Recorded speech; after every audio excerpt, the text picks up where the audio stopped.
Assalamualaikum warahmatullahi wabarakatuh.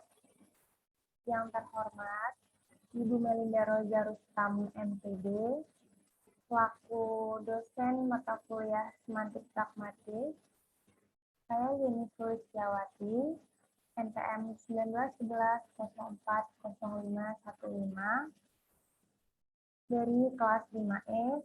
Di sini saya akan membacakan hasil resum dari buku bacaan saya yang berjudul What Teachers Need to Know About Reading and Writing Difficulties by Peter Westwood.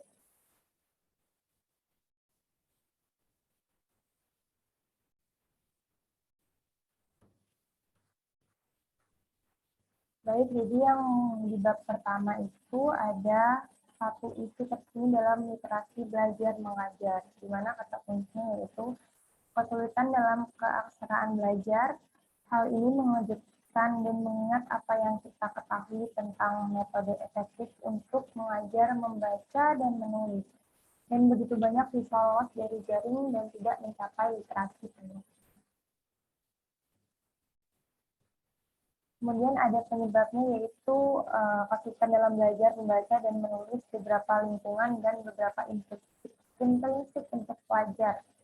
Kemudian metode perspektif saat ini adalah bahwa metode pengajaran harus menggabungkan prinsip-prinsip motivasi dan kontekstual dari keseluruhan pendekatan bahasa dengan manfaat yang terbukti dari pengajaran eksplisit keterampilan. Kemudian mencegah masalah keaksaraan membutuhkan pemahaman penyebab masalah tersebut dan pengetahuan tentang metode yang efektif untuk petunjuk. Dan adapun pelatihan gurunya yaitu pencegahan masalah literasi membutuhkan pelatih guru yang dapat menerapkan metode yang efektif dengan kesetiaan yang tinggi. Di mana menurut according to Wilson and Pelatihan 2007, landasan pencapaian akademik dan landasan untuk sukses di seluruh kurikulum adalah belajar membaca dan menulis dengan mahir. Adapun dalam bab satu ini yaitu prevalensi kesulitan belajar literasi.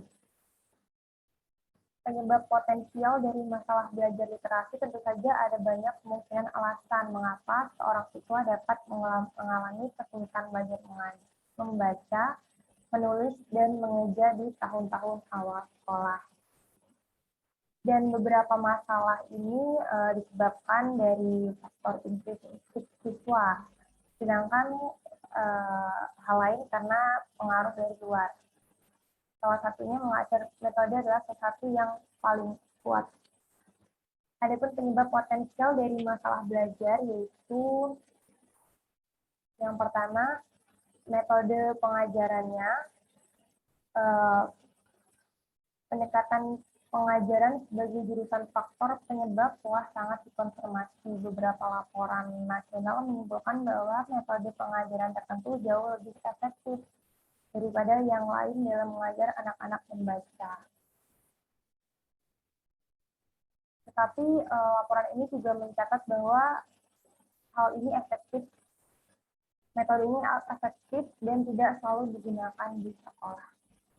Yang kedua ada waktu yang dialokasikan untuk belajar. Tidak memadai waktu latihan berdampak paling parah pada pembaca dan penulis yang paling tidak mampu. Di Inggris, jam literasi harian itu diperkenalkan untuk memastikan bahwa di setiap kelas setidaknya jumlah waktu yang dihabiskan dalam kegiatan literasi yang terfokus. Dan jam literasi juga telah dilaksanakan di sekolah Australia. Kemudian ada kemampuan bahasa, di mana perkembangan bahasa terhadap anak ini tidak selalu dirangsang dengan di beberapa lingkungan, dan anak-anak mungkin sekolah itu mereka kekurangan kosakata dan pengetahuan sintaksis yang diperlukan untuk memahami bahasa pengantar guru dan untuk diproses dalam bahasa buku. Kemudian kesadaran fonologis. Anak-anak dengan kemampuan bahasa yang kurang berkembang dan banyak siswa lainnya juga mungkin akan mengalami kesulitan yang lebih besar dalam mengembangkan kesadaran fonemisnya, yaitu fonemis itu sendiri kepekaan terhadap bunyi ujaran yang terkandung dalam kata-kata. Kemudian ada kerugian sosial atau budaya. Sosial budaya dan faktor linguistik ini berinteraksi untuk kelompok-kelompok tertentu dan mempengaruhi beberapa siswa untuk resiko pendidikan. Kesempatan belajar mungkin berkurang melalui aksen dari sekolah, harapan keberhasilan yang rendah, dan literasi yang tidak terlalu dihargai. Kemudian ada faktor intrinsik bagi pembelajar, di mana faktor intrinsik ini yang dapat menghambat pembelajaran literasi pada individu siswa meliputi kemampuan kognitif yang lemah, kekurangan dalam proses psikologis yang menguntungkan, seperti memori kerja dan visual atau persepsi pendengaran, dan aspek sikap maupun perilaku seperti motivasi, rentang konsentrasi, dan perhatian terhadap tugas. Selanjutnya ada respons efektif terhadap kegagalan. Jadi kesulitan belajar dalam keaksaraan secara serius ini diperparah oleh efek emosional yang merugikan dari kegagalan yang dialami oleh sebagian besar siswa dengan masalah ini.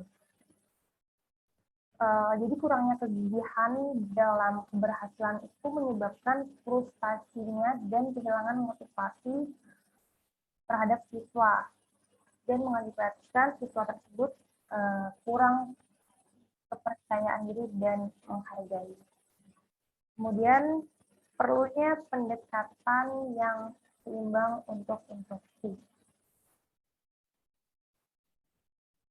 According Laws 2002 genap lebih spesifik dan menyarankan bahwa program keaksaraan yang benar-benar seimbang memperhatikan setiap komponen berikut. Yang pertama ada motivasi, perkembangan bahasa, mendengarkan dan berpikir, konsep tentang cetak, pengetahuan kata, baik kosakata, kesadaran fonemis, korespondensi surat suara, dan sebagainya. Selanjutnya di bab 1 ini ada efektivitas guru dan persiapan guru. Jadi masalah yang membara saat ini itu adalah pertanyaannya tentang apakah guru dalam pelatihan menerima, memadai, dan sesuai instruksi dalam berbagai metode dan bahan untuk mengajar keaksaraan keterampilan untuk populasi peserta didik yang beragam. Bahkan pernyataan bersama dari Asosiasi Membaca Internasional dan Asosiasi Nasional untuk Pendidik Anak Muda mengakui bahwa guru tidak cukup siap untuk mengajar membaca dan meminta pelatihan pra dan dalam pelayanan yang lebih baik. Kita masuk ke bab 2, yaitu kesulitan membaca di tingkat kata. Yang pertama yaitu tampilan membaca yang sederhana, di mana pandangan sederhana membaca itu dapat dengan mudah diterima sebagai awal yang layak untuk diskusi karena memiliki implikasi praktis yang jelas. Di Inggris, pandangan membaca yang sederhana telah diadopsi dalam strategi aksara nasional untuk menyediakan kerangka pengajaran membaca di sekolah dasar. Adapun yang perlu bagaimana kita mengidentifikasi kata-kata dalam cetakan. Yang pertama ada penarikan otomatis. Yang ini melibatkan pengambilan kata secara instan dan otomatis dari memori. Mereka mengatakan bahwa kata tersebut terkandung dalam kosakata pandangan membaca. Kemudian menggunakan pengetahuan fonik. Huruf-huruf dalam kata dikaitkan dengan fonem yang setara dan suara-suara dicampur untuk menghasilkan kata. Dan kata-kata yang ditemui dan diterjemahkan dengan cara ini akhirnya menjadi bagian dari pandangan kosakata dan tidak perlu diterjemahkan lagi. Selanjutnya ada menggunakan satuan ortografi dalam kata satuan, di mana ortografi adalah kelompok huruf yang secara bersama-sama menunjukkan suatu masalah, mampu pengucapan untuk bagian dari kata. Kata-kata kecil seperti itu, dia, adalah, atau bahasa Inggrisnya that, it, itu adalah unit ortografis lengkap yang di dalamnya dan mudah dikenali. Kemudian ada menggunakan analogi. Maksudnya ini melibatkan membandingkan secara mental kata yang dikenal atau bagian dari kata dengan kata yang dikenal. Misalnya, Timur akan membantu membaca. Kemudian menggunakan konteks kalimat atau paragraf. Memprediksi kata dari arti kalimat. Ini yang paling sedikit strategi yang andal untuk identifikasi kata, tetapi menggunakan konteks adalah dukungan yang berharga atau konfirmasi setelah kata diproses oleh salah satu rute yang terdapat di. Jadi anak-anak tidak boleh didorong hanya untuk menebak kata-kata yang tidak mereka ketahui. Kemudian masalah selanjutnya itu masalah identifikasi kata. Pembaca yang mahir dan berpengalaman menggambar secara fleksibel pada salah satu atau beberapa dari metode identifikasi 5 kata yang sesuai. Tapi pembaca pemula dan siswa dengan kesulitan belajar memiliki pilihan yang lebih terbatas tersedia. Misalnya, pembaca pemula memiliki terlalu sedikit kesempatan untuk membangun kosakata dalam penglihatan yang luas, sehingga kemampuan mereka itu untuk mengenali kata-kata langsung dibatasi, dan mereka lebih bergantung pada menebak kata. Kemudian ada keterampilan fonologis, di mana sebelum pengajaran fonik, perlu dipusatkan dulu untuk memastikan bahwa mereka telah mengembangkan fonologis yang memadai kesadaran untuk memperhatikan suara dalam kata-kata dan untuk menghargai yang mendasarinya adalah konsep menggunakan huruf untuk mewakili suara tersebut. Kemudian ada mengembangkan kesadaran fonologis.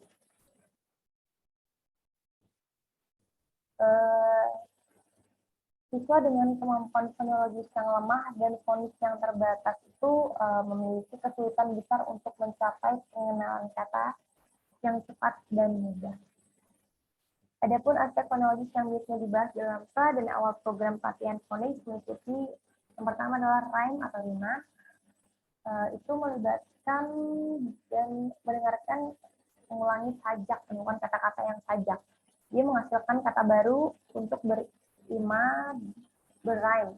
Dengan kata yang diberikan, yaitu konsep pantun memudahkan anak nantinya untuk mengenal dan menggunakan kelompok huruf. Misalnya, unit ortografis, and then, and, etc. Kemudian ada aliterasi.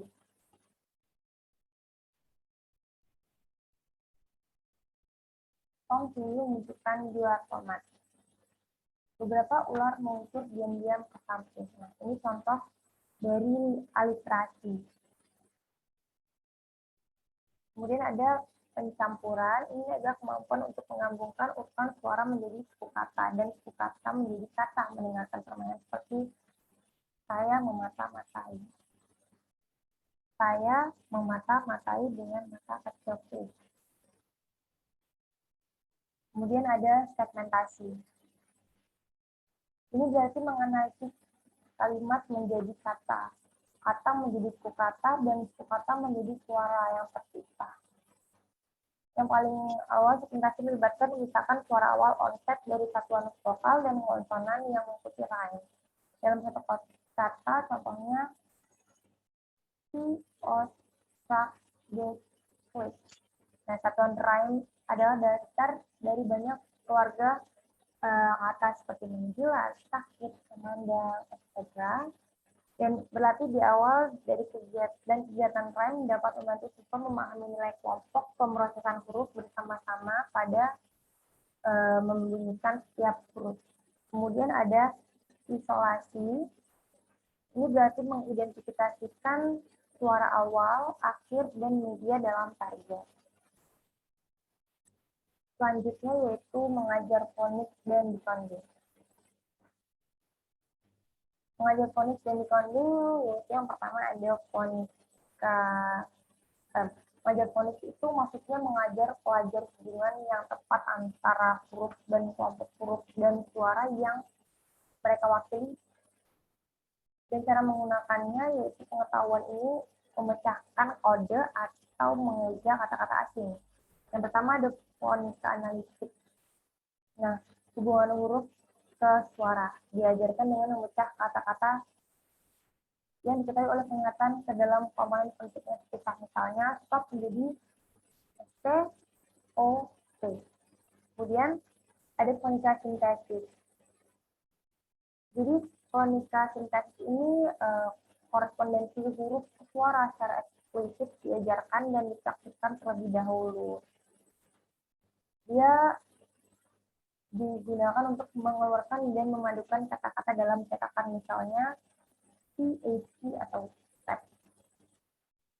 Selanjutnya ada fonik tertanam. Ini berarti menggunakan pendekatan analitik dan sintetis gabungan untuk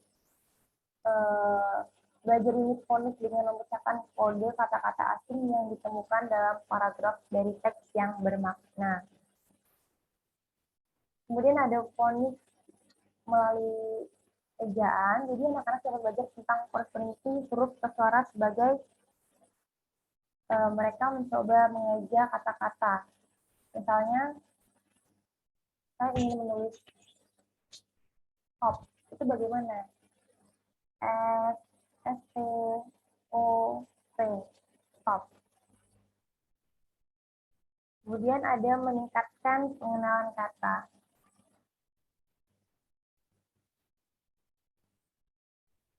Agar membaca menjadi cepat dan otomatis, kita perlu bergerak lebih jauh. Kita dikode fonik untuk mengenali sebagian besar kata secara instan dengan melihat.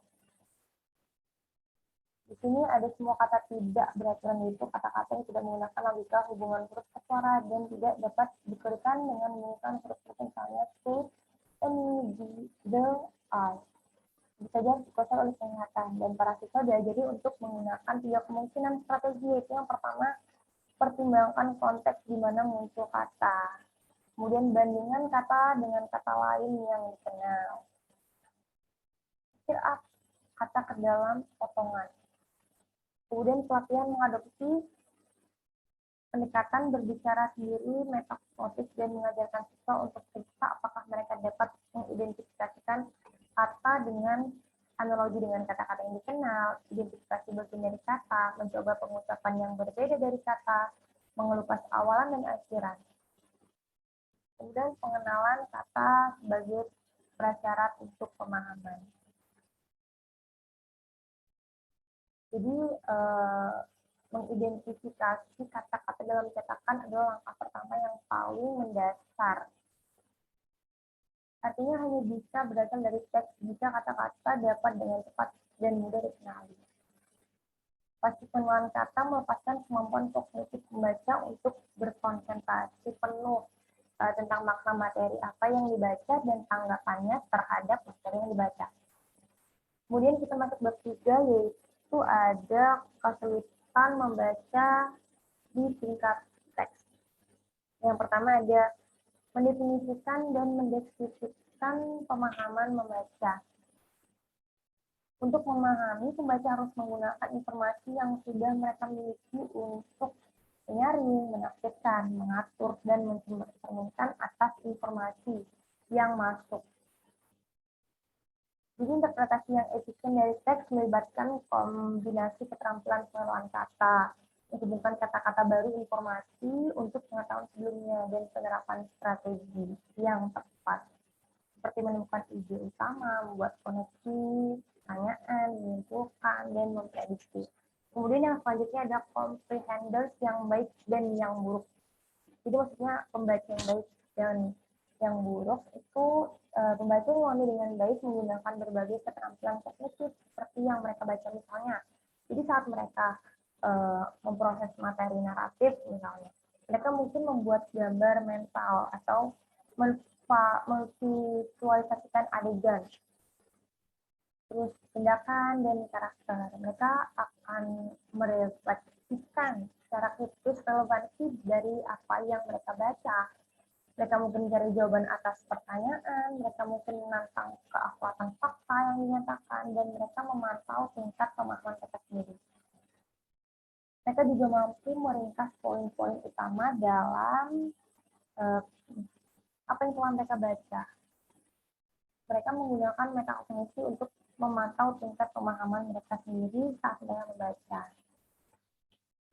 Baca yang mahir bersifat fleksibel karena mereka menyesuaikan strategi membaca mereka sebagai fungsi dari kesulitan teks, cakapan mereka dengan topik, struktur, materi, dan tujuan mereka dalam membacanya. Sedangkan comprehenders yang buruk itu kurang melakukan hal-hal tersebut. Kemudian penyebab pemahaman yang buruk, yang pertama adalah pengetahuan kosakata yang terbatas. Kita mungkin dapat membaca dengan kata benar, tapi tidak tahu artinya. Misalnya dalam kalimat, the farmer is specifically growing in the next fight. Anak yang belum pernah menemukan kata cold sebelumnya mungkin berpikir itu merupakan jenis sayuran atau buah tertentu. Kemudian kurang lancar, membaca lambat, cenderung membatasi kapasitas kognitif pada pemerosesan huruf dan kata tingkat rendah daripada membiarkan perhatian penuh. Tetapi pembacaan yang sangat cepat dapat menyebabkan ketidakakuratan pengenalan kata dan detail penting diabaikan. Kemudian kurangnya keakraban dengan materi pelajaran, sebaiknya memberikan informasi terlebih dahulu dengan cara lain, misalnya kayak video, poster, diskusi, untuk membangun latar belakang pengetahuan yang kuat agar siswa diharapkan membaca tentang tema itu dalam teks cetak. Ini merupakan salah satu hal yang sangat penting bagi pembaca yang lebih lemah. Kemudian tingkat kesulitan teks. Buku yang terlalu sulit akan menyebabkan pembaca untuk membuat terlalu banyak kesalahan. Dan buku yang cocok untuk siswa membaca secara independen harus memiliki tingkat kesalahan kurang dari 5%. Kemudian ada penggunaan strategi membaca efektif yang tidak memadai. According Presley 2006, berpendapat bahwa tujuan pengajaran literasi harus mengembangkan pembaca mandiri yang tampil dan strategis dalam membaca untuk mencari makna. Beliau menantang keyakinan yang dianut oleh banyak guru bahwa siswa meningkatkan kemampuan pemahaman jika mereka hanya melakukan besar-besaran jumlah membaca dan menjawab tes pemahaman. Kemudian ada penalaran verbal yang lemah. Kemampuan untuk memahami teks dan khususnya untuk memahami kata-kata di halaman atau di halaman buku untuk membuat rujukan yang relevan antara fakta dan kritik ide, mencerminkan operasi penalaran verbal. Coding, switching, and argument. Kemudian ada masalah dengan pemrosesan informasi.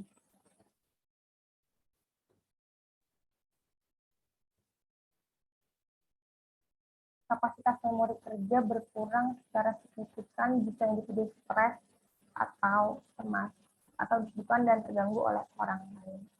Jadi, apabila kapasitas memori kerja siswa itu kurang, itu dapat mengganggu kapasitas fokusan siswa. Jadi, memori ini juga sangat penting. Kemudian masalah dengan mengingat informasi setelah membaca. Ingatan paling kuat ketika pembaca terhubung terhadap informasi dalam teks yang ada dengan pengetahuan dan pengalaman mereka sebelumnya, dan ketika mereka melatih poin-poin kunci dari teks. Tidak selalu terpaku hanya ketika ada pelajaran saja. Kemudian memahami selanjutnya yaitu memahami materi online. Agar siswa dapat membaca dan memahami materi online secara efektif, dan untuk mencari dan menemukan informasi, mereka memerlukan entitas tertentu, pengetahuan dan keterampilan. According to Coyle and Javier 2007, yang mereka bukti tertentu untuk pembentukan yang pertama itu ada keterampilan keyboard, memadai dan kompetensi dasar komputer lainnya. Pengetahuan tentang struktur website yang khas, pengetahuan tentang fungsi search engine, strategi pengenalan inferensial, keterampilan mencatat, kemampuan untuk mendeteksi bias, dan untuk melihat perbedaan dari informasi dinyatakan fakta atau opini, dan kemudian yang terakhir ada self-regulation. Selanjutnya ada hubungan timbal balik antara kelancaran dan pemahaman. Dalam situasi latihan membaca berulang biasanya mengikuti langkah-langkah ini. Yang pertama ada model guru membaca sementara siswa mengikuti dalam teks. Guru menghabiskan beberapa menit memastikan bahwa siswa sepenuhnya mengerti bahannya. Kemudian ada siswa kemudian praktek membaca materi dengan keras beberapa kali dengan koreksi umpan balik dari guru. Kemudian siswa terus berlatih sampai hampir sempurna. Siswa akhirnya mencatat pembacaan pada start dan kemudian mendengarkannya sendiri dengan kinerja yang lancar. Kemudian kita masuk ke bab 4. Ada intervensi untuk dibaca. Yang pertama ada mengajarkan keterampilan dan strategi pemahaman. According to Meta and Bab 2007, pendekatan intervensi membaca menunjukkan bahwa pemahaman memang dapat ditingkatkan ketika siswa diajarkan secara khusus untuk self-monitor untuk pemahaman, menemukan gagasan utama dalam paragraf, diri pertanyaan ketika mereka membaca, membuat kesimpulan dan koneksi, menceritakan kembali informasi kunci, dan meringkas poin-poin yang ada, kunci-kuncinya. Adapun contoh strategi pemahamannya yaitu POSE. POSE ini merupakan singkatan yaitu 5 huruf dalam akronim POSE, singkatan dari prediksi apa masalah yang akan dibahas dalam teks berdasarkan yang ada dalam satu teks dan ajukan pertanyaan yang ingin Anda jawab. Kemudian organize poin diprediksi dan pertanyaan dan menghubungkan mereka ke dalam peta semantik. Kemudian search text, baca hati-hati untuk mengonfirmasikan atau mendiskreditkan prediksi Anda. Summarize poin dikumpulkan dari membaca. Kemudian evaluasi pemahaman Anda tentang apa yang Anda telah belajar, telah pelajari. Kemudian ada directed reading, thinking actively, or activity disingkat dengan DRTA. Proses DRTA ini melibatkan 3 langkah dasar, yaitu memprediksi beberapa informasi yang Anda mungkin menemukan atau mengangkat beberapa pertanyaan Anda. Kemudian membaca teks dengan hati-hati dengan prediksi Anda dan pertanyaan dalam pikiran. Mampu membuktikan dengan bukti-bukti dari teks kesimpulan yang Anda buat dari ucapan Anda. Selanjutnya ada strategi 3H. Dear student or in my case. Pusat pengajarannya yaitu guru menimbulkan pertanyaan terkait dengan teks. Kemudian guru menunjukkan dengan berpikir keras bagaimana untuk mencari informasi yang relevan pada halaman tersebut. Pada halaman di sini, here. Siswa berlatih langkah ini untuk menemukan jawaban atas pertanyaan tambahan dengan umpan balik dari guru. Guru menunjukkan kemungkinan kedua menggunakan informasi pada halaman dan menyimpulkan atau memprediksi kemungkinan yang pada jawaban yang tersembunyi. Siswa praktek langkah 1 dan langkah 2 bersama-sama dengan bimbingan dan umpan balik. Guru menunjukkan kemungkinan ketiga, yaitu bahwa jawabannya adalah tidak di sini atau disembunyikan, tetapi harus ditempatkan dari sumber di luar teks. Misalnya dari apa yang sudah mereka ketahui. Kemudian siswa praktek langkah pertama, langkah kedua, dan langkah ketiga dengan bimbingan dan umpan balik. Kemudian selama pelajaran berikut strategi ditinjau dan digunakan lagi pada variasi dari jenis teks. Kemudian selanjutnya ada strategi KWL, Know, Want to Know, and Learn. Urutannya yaitu segera sebelum teks non-fiksi adalah untuk dibaca.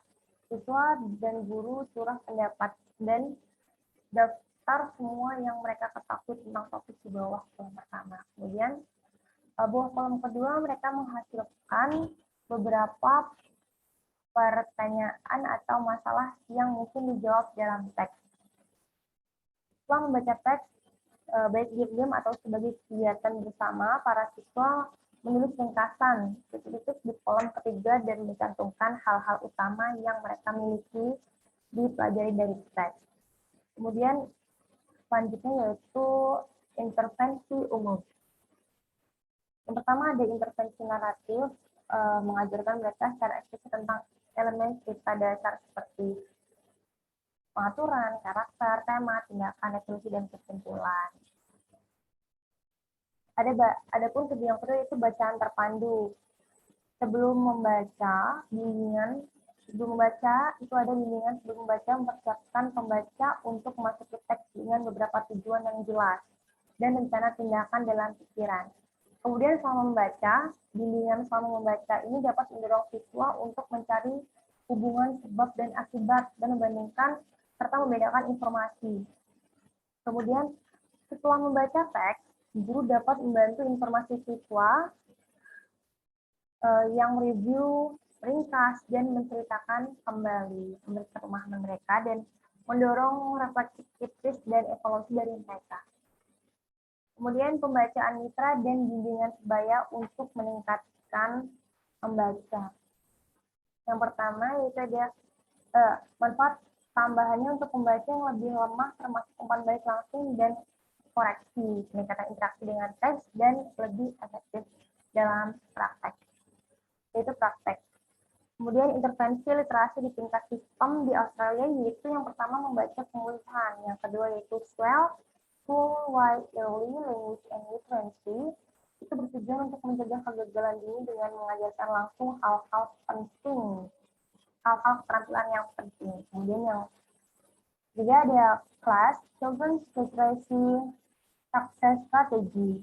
Ini adalah pendekatan seluruh sekolah yang bertujuan untuk memaksimalkan keterampilan literasi dari semua anak di tahun sekolah. Kemudian ada PAS, Program of Additional Structure and Support. Ini dirancang untuk menyediakan dukungan yang signifikan untuk anak-anak yang beresiko dari kelas persiapan kelas hingga 2 tahun. Kemudian ada program literasi awal tahun. Program ini beroperasi di Victoria dan Australia Selatan. Menyatakan fokusnya adalah pada penyediaan instruksi yang efektif bagi siswa di tahap awal belajar membaca dengan penekanan juga pada profesional pengembangan bagi guru. Kemudian ada World Making Up Lost Time in Literacy. Ini merupakan penekanan yang ditempatkan pada memilih buku dengan hati-hati sehingga mereka berada pada tingkat instruksional yang sesuai untuk siswa yang bersangkutan. According to skills. Kemudian 4 cerdas. Ini adalah intervensi membaca berbasis penelitian untuk siswa sekolah menengah dengan kesulitan belajar. Ini melibatkan 30 sesi. Ini melibatkan 30 sesi dalam satu sesi 30 menit yang akan dilakukan 3 kali seminggu oleh seorang guru atau ajudan. Kemudian ada National Accelerated Literacy Program, NLP, yang mengharuskan guru untuk mengadopsi cara alternatif mengajar literasi dengan membuat lingkungan belajar yang sangat terstruktur dan mendukung, yaitu dengan membuat tujuan dari setiap kegiatan literasi secara eksplisit. Kemudian intervensi literasi di tingkat sistem di Amerika Serikat. Yang pertama ada sukses untuk semua.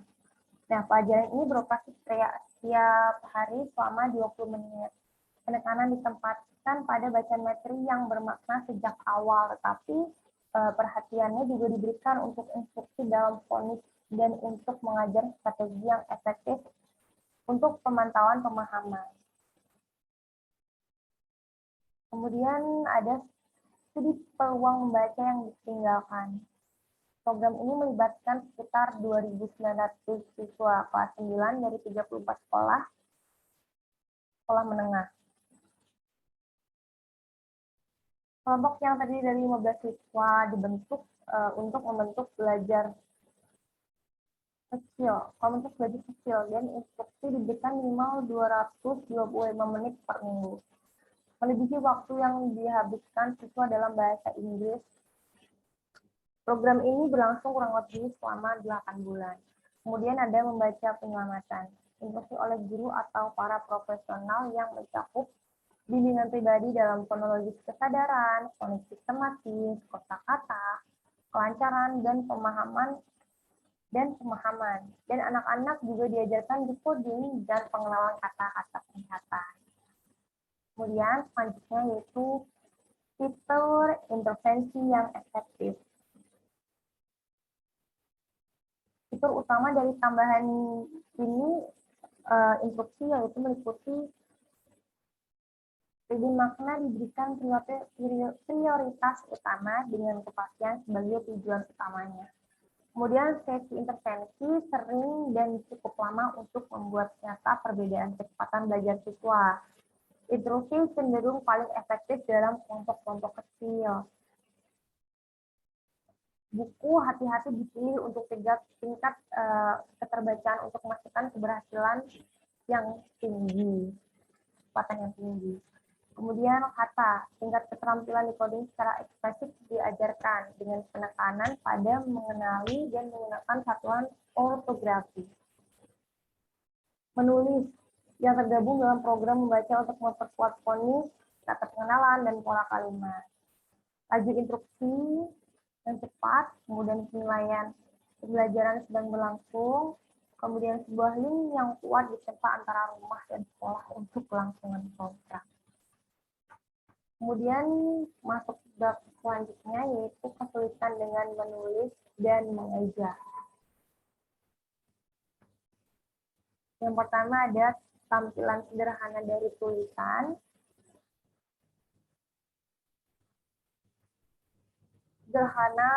Pandangan mereka sederhana itu pandangan menulis menganggap bahwa penciptaan aktif teks melibatkan satu pangan keterampilan transkripsi tingkat rendah seperti tulisan tangan, tanda baca, dan ejaan. Dan di sisi lain, pemikiran pengaturan diri tingkat tinggi proses yang terlibat dalam perencanaan, pengurutan, dan pengungkapan konten. Jadi, maksudnya tulisan tampilan yang sederhana itu maksudnya yang tulisan tangannya mudah dibaca, tanda bacanya, dan ejaannya. Kemudian ada penulisan yang mahir dan kurang mahir. Penulisan yang mahir menampilkan kesadaran yang jauh lebih dalam tentang semua aspek. Ukuran efek adalah ukuran statistik dari kekuatan intervensi. Ukuran efek dari kurang 0,3 menunjukkan sedikit atau tidak ada efek. 0,3 sampai 0,5 artinya positif kecil, 0,8 sampai 0,8 sedang, di atas 0,9 adalah efek yang kuat. Nah, di sini mereka menggunakan metode yang diasah dengan baik untuk mengorganisir materi dan mempresentasikan ide-ide mereka secara jelas, rinci, dan mudah untuk melibatkan audiens mereka. Selanjutnya ada area kesulitan. Ini untuk merencanakan dan mengimplementasikan dukungan bagi penulis yang berjuang. Kemudian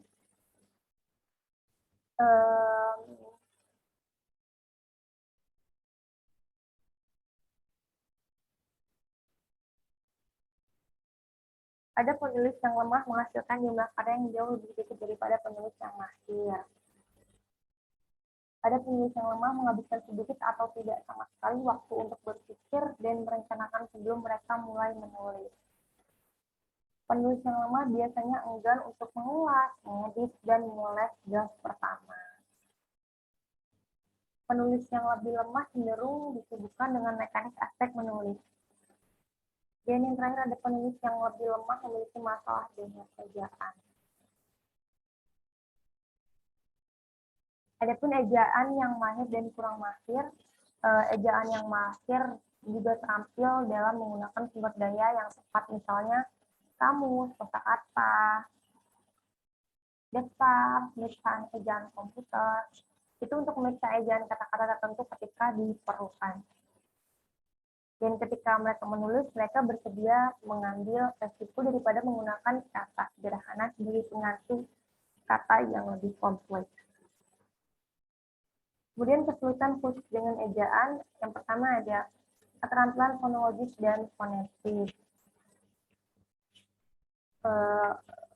Colin Robinson mengatakan bahwa bagi banyak anak-anak hubungan yang kompleks dan membingungkan, itu pengiriman antara pola huruf dan suaranya dalam bahasa Inggris mungkin tidak benar dipelajarinya, kecuali pengajarannya itu khusus dari pola-pola yang disediakan.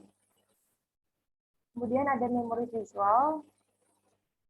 Metode ini dikatakan dengan lihat, katakan, mampu, tulis, susah, yang terkenal untuk belajar mengejak kata tidak beraturan, yaitu salah satu contoh mengaktifkan visual citra untuk membantu menyimpan kata-kata penting dalam memori yang disampaikan oleh Fisher.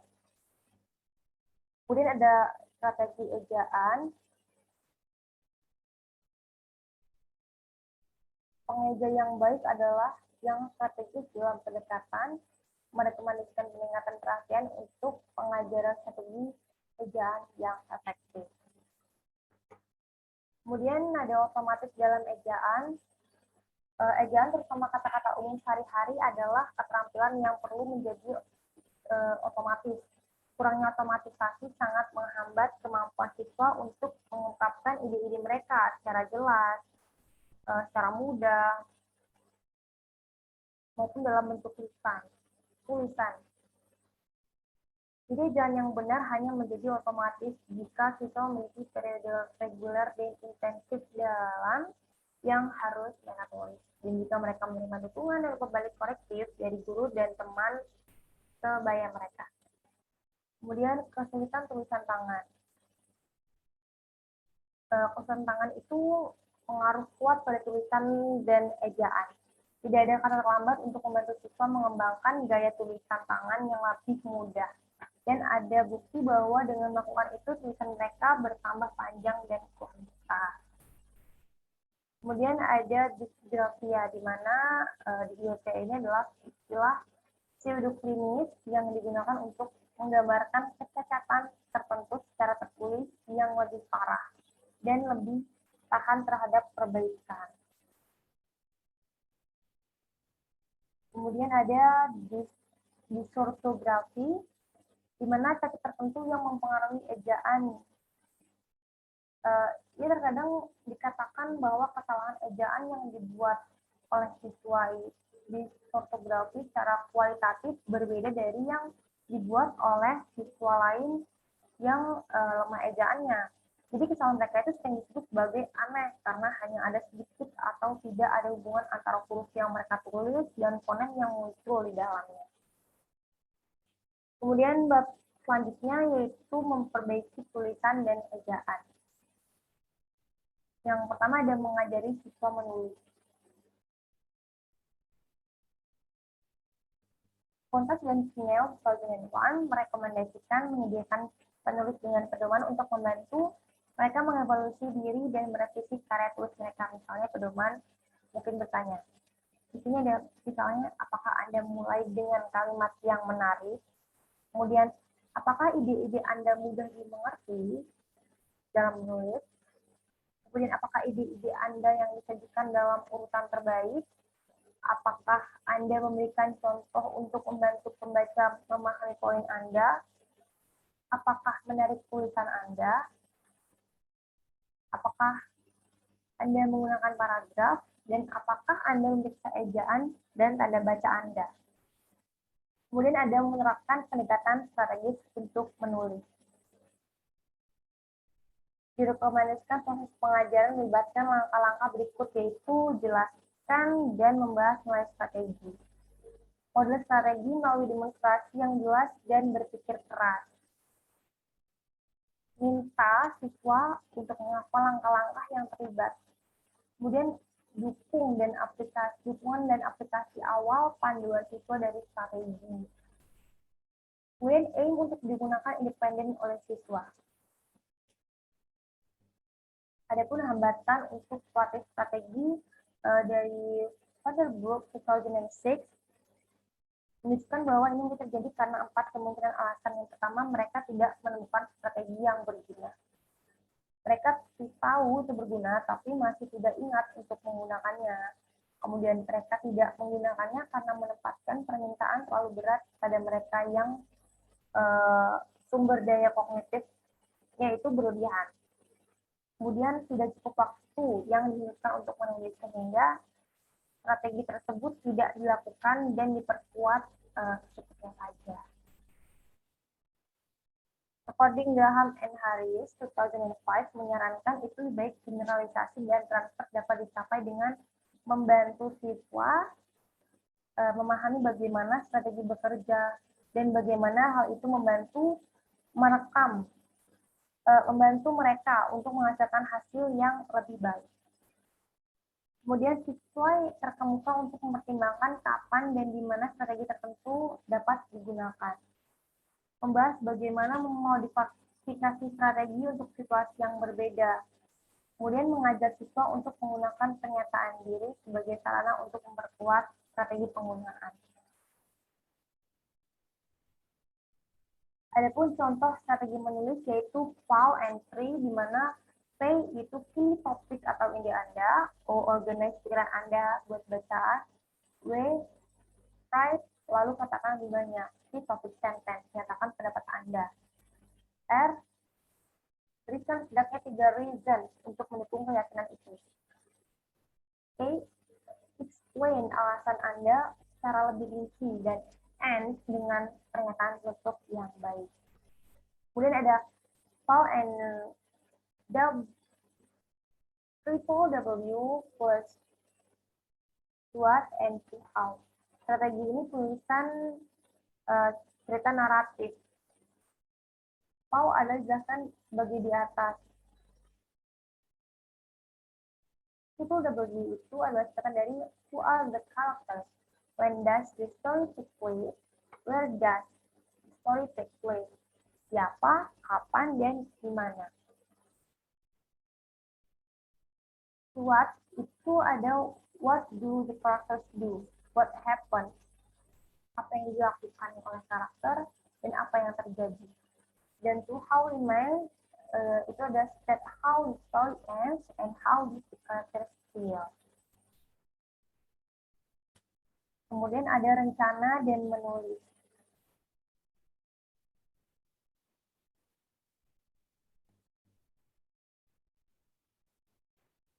Atau play and write, di mana P-nya itu pay attention, perhatikan topik, kapan tujuanmu, kemudian L-nya tulis, cantumkan ide-ide, add, tambahkan dengan detail pendukung, nomor ide-ide secara berurutan, number, work, bekerja dari rencana, remember, ingat tujuan, sertakan kata transisi untuk berpindah dari satu paragraf ke paragraf berikutnya. Kemudian cobalah berbagai jenis kalimat. Dan exciting and interesting, berkembang, menarik, konten yang seru dan menarik. Kemudian ada perencana cerita, dapat berbentuk grafis organizer yang menyediakan titik awal untuk menghasilkan ide-ide. Misalnya judul topik ditulis dalam lingkaran di tengah di papan tulis. Kemudian dari lingkaran ini jumlah jari-jari, ada jumlah jari-jari bercabang seperti sinar matahari. Kemudian anjuran dan isyarat dapat digunakan untuk merangsang pemikiran siswa. Jadi dapat mencakup latar cerita jenis tindakan yang akan dilakukan. Lester.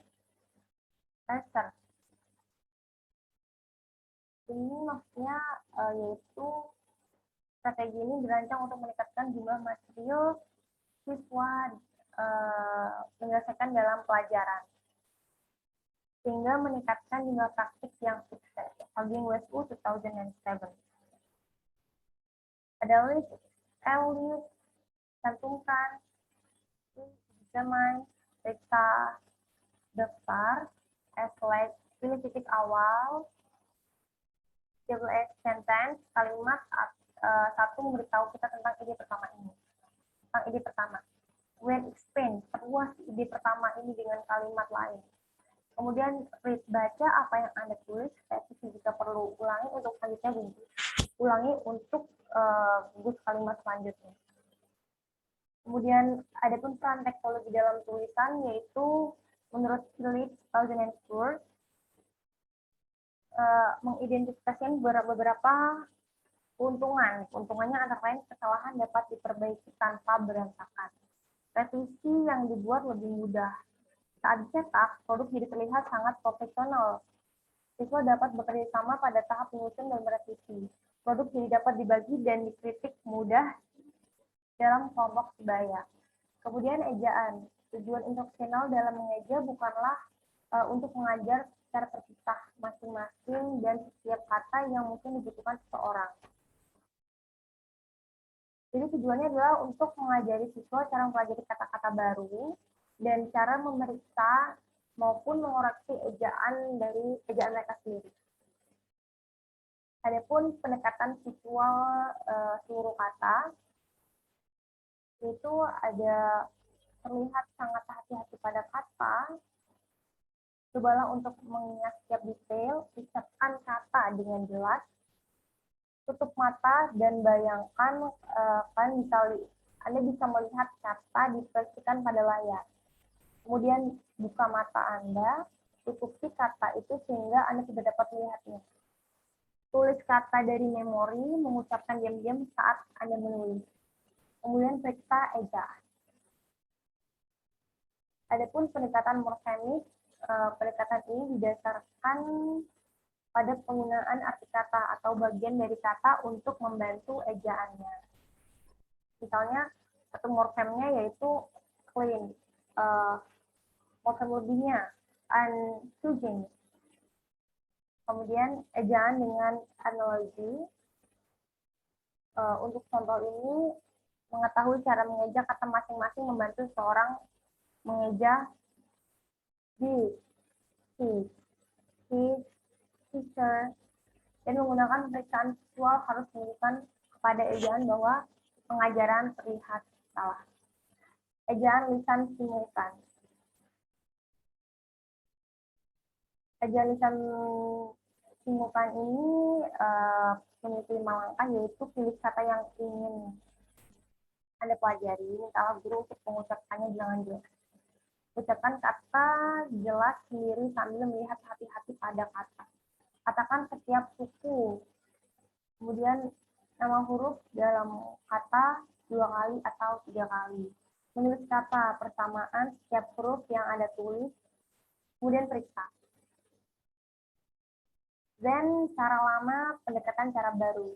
Prosedurnya, siswa menulis kata dengan ejaan yang salah. Guru dan siswa setuju untuk menyebutnya cara lama ejaan kata itu. Cara lama ejaan kata itu. Kemudian guru menunjukkan siswa cara baru atau cara yang benar dari ejaan kata.